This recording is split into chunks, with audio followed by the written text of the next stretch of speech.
Cê é louco, meu Deus.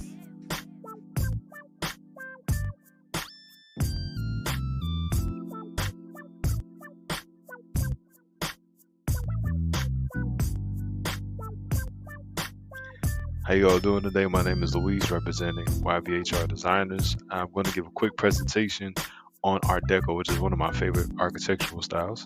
And so let's just get into our presentation so we can get started. What is Art Deco? Art Deco is a highly decorative and influential design movement that emerged in the early 20th century. It is characterized by its emphasis on modernity, luxury, and artistic craftsmanship blended with functionality with style. How did it start? So the movement gained prominence during the 1920s and 1930s. It was showcased globally at the Exposition Internationale des Arts Décoratifs et Industriels Modernes in Paris in 1925, from which it took its name. Art Deco wasn't founded by a single individual. It emerged as a design movement shaped by various artists, architects, and designers. So this was a movement, right? Art Deco was something that came about with different people from different genres. It reminds me kind of like hip hop to a degree, right? Because hip hop, you got your MCs, you got your DJ or your producer, you got your breakdance, you got your graffiti artists. There's all these different people who kind of come together, and they all have different things they specialize in. But the flavor in total we call hip hop, right? Especially in that period, the late 80s, early 90s. Arguably the late 70s, but that's a whole other conversation.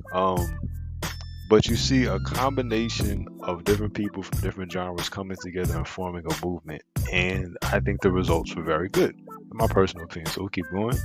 Why was it founded? So Art Deco emerged as a response to the rapid industrialization and societal shifts of the early 20th century. It aimed to merge artistic craftsmanship with the modernist aesthetic and technological advances emphasizing luxury, glamour, and functionality. So you want to keep in mind what's going on during this time period. This is, we're in the middle of the Industrial Revolution, and what I mean by that is that there's plenty of factories. There are plenty of jobs of people, working in factories, producing things. There's mass production going on in the United States, and you also have an increase in the infrastructure of the United States. So they're building more railroads. They're expanding, further into California and other places. Not that weren't people already there, but just saying that there's a more of an emphasis of pushing infrastructure, pushing roadways and highways and bridges and ways to make transportation and logistics easier. And that is something that, of course, affects your availability of certain materials and products. It affects commerce. It affects everything. So there's kind of an explosion of growth, if you will. And at the same time, this movement is building up itself. This momentum that is coming from this explosion of growth, and the economics of that situation and the momentum of that situation is also affecting. These things are affecting each other, right? So characteristics, patterns, the characteristics of Art Deco, we have patterns. So there's an emphasis on symmetry, zigzags, chevrons, and step forms. So layered forms with levels to them. Also radiating designs, sun rays commonly seen in architecture, jewelry, and furniture. Also, there's an emphasis on streamlined, smooth, and aerodynamic forms inspired by industrial and transportation design. And of course, you have luxury, luxurious materials incorporated, including marble, lacquer, chrome, stainless steel, glass, and inlays of ivory or exotic woods. So we're seeing the best of the best in terms of materials. We're also seeing streamlined forms, and this is the granddaddy of your MacBook Pro, right? All right, think about it. When you think about Apple, the first Apple, when it was Macintosh, when I was a child, I was in public school, they had this big bulky screen and had like a translucent back, so you can kind of see the different colors on it. It was interesting looking, but when we talk about the Mac that we know today, the iPod, the iPhone, these things that have the rounded corners and the beveled, and the emphasis is on a very sleek, modern aesthetic. Well, this is kind of the precursor to this, in my personal opinion. This is where you start seeing the look where this is factory made. It is mechanized. It has the metal, but it's also aerodynamic. It's smooth. It's luxurious. It's not the beaten steel look, or I made this blacksmith sword or this blacksmith situation myself. It's not even heavy ornamentation, and we'll get into that as well. It's really an emphasis on aerodynamic flow, but flowing with metal, which is deep, right? So we'll jump into that, okay? characteristics or the continuation of characteristics. We have colors, so there's a use of vibrant and contrasting colors, often with metallic finishes. It's thematic, so themes from nature, mythology, and ancient cultures like Egyptian or Aztec designs, which is a whole nother conversation, and influences of machines, modern transportation, and optimism of the future. Keep in mind that this is almost like a gumbo pot of different things. So now we're going from the styles that came before that were more utilitarian, or that may have been more ornamentation depending on what part of the world you were living in at that time, to a style where it's not so much more the ornamentation, but we have the bright colors, we have the aerodynamic, we have these different themes. So now we're seeing Egyptian motifs and Aztec motifs. And mind you, this is where when you go to Cheesecake Factory, this is what they're what they're referring to here is Art Deco. So please understand, this is also what's influencing that. Because you walk into Cheesecake Factory, if you haven't, you should go. The food's pretty good, right? But you look in the walls, and it is a pseudo-Egyptian theme. So as they have these different lotus and papyrus, and there's this emphasis. But this is really also a reflection of Art Deco, where you have it's incorporating in some of the motif, some of the culture, some of it into a more it's not the full integrity of the actual style of Egyptian motif, Aztec motif, obviously, but we get hints and pieces that are taken from that and put into here and reincorporated into the design. And so this really is the precursor to that. So we go in Cheesecake Factory, it's Art Deco. Keep that in mind. Okay, so here's some examples. So we have the Chrysler Building in New York City. We see, of course, the rounded edges. We see it's a simple design, but somehow very powerful at the same time. We're going to see this consistently throughout the design as well. Some really beautiful architecture. Chrysler Building is beautiful, but there's more going on there too. So this is a good example. And of course, there's a lot of Art Deco in New York. So this is kind of also why I consider this more of an American style or American staple style, because a lot of the buildings you're going to see are in America. There are, of course, the stuff in France and, of course, in Europe and other places, but you'll see this incorporated a lot in America. If you walk into New York, you're going to see it, period. New York City is full of this. And then if you also go into other areas, you'll also see more of this as well. So let's take a look at this. So we got the Empire State Building, which is considered Art Deco as well. We have Radio City Music Hall. Now this is very interesting Art Deco. We see once again there's the smooth rounded edges. We also see the interior of it. We have this continual smooth rounded edges. We have the emphasis on metallic materials. This emphasis on circles radiating out. This is like classic Art Deco, right?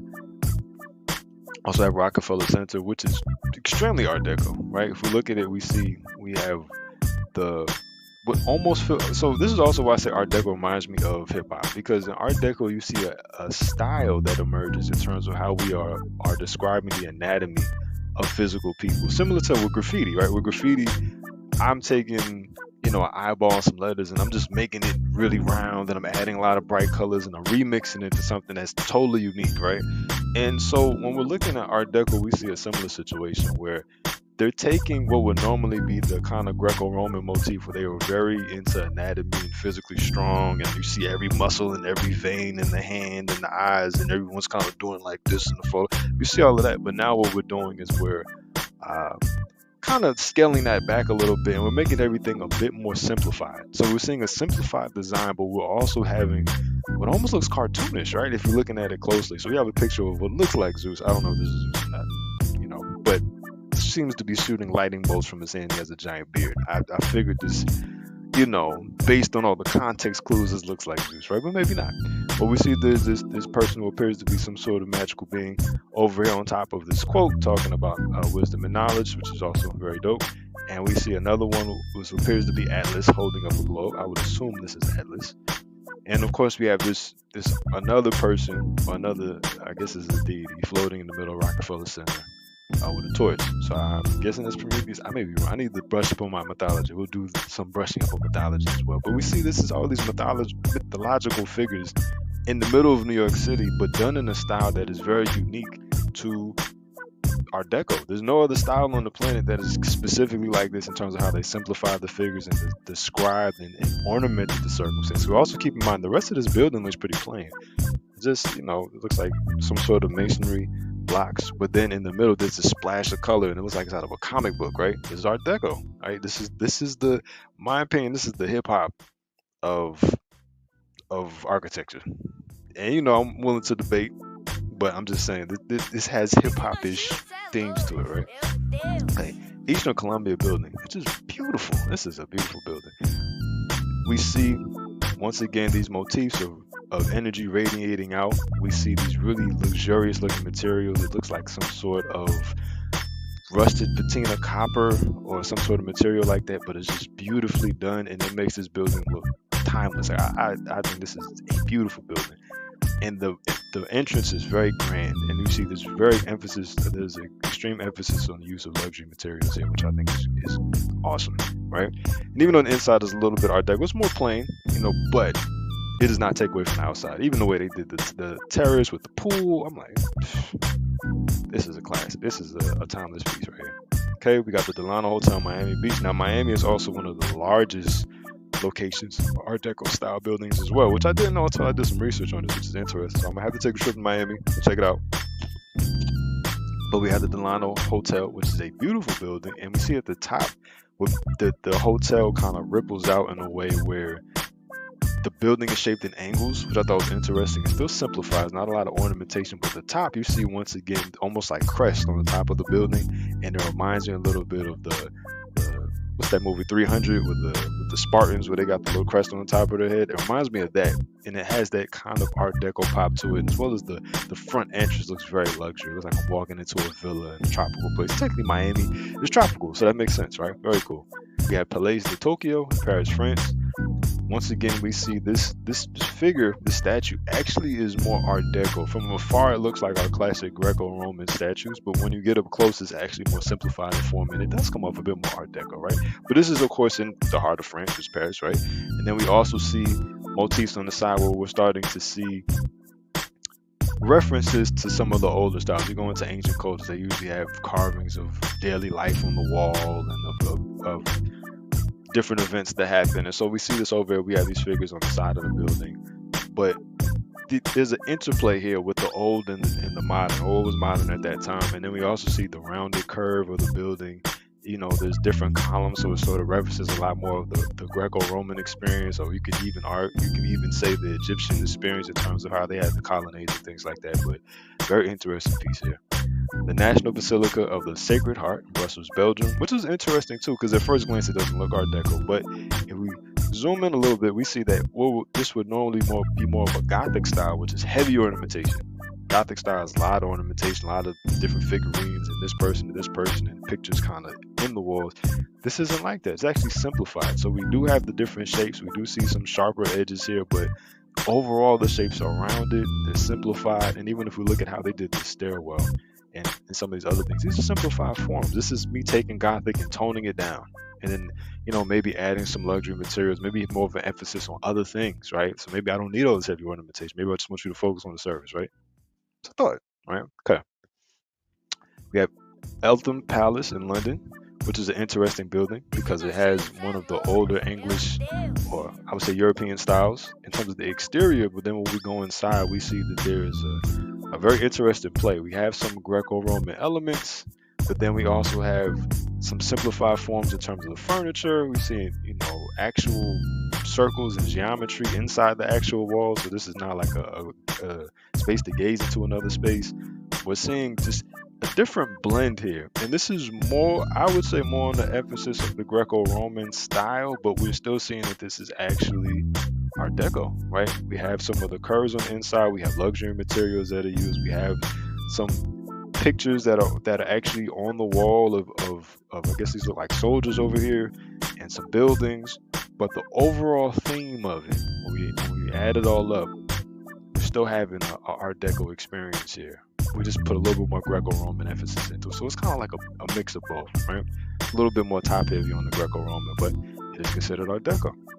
And so the last building we're going to look at is the Hoover Building. This is in London. This is a classic Art Deco building. Now the building is very long. It's a horizontally long building. But when we look at the entrance here, this is a grand entrance. It's a bright splashes of color. We see a lot of geometry used. We see chevrons used. And even when we look at the inside, we look at the floor. If I could have went to New York and probably saw inside of a older apartment building that looked like this. But we see this lobby area. We see how there's this celebration of the doors in terms of the different elements used. There's this floor with different patterns on it, and it's still simple. It's not overdone, right? We're not having a lot of too much detail and too much ornamentation. It's simplified, but everything is speaking pretty loudly from my personal vantage point, right?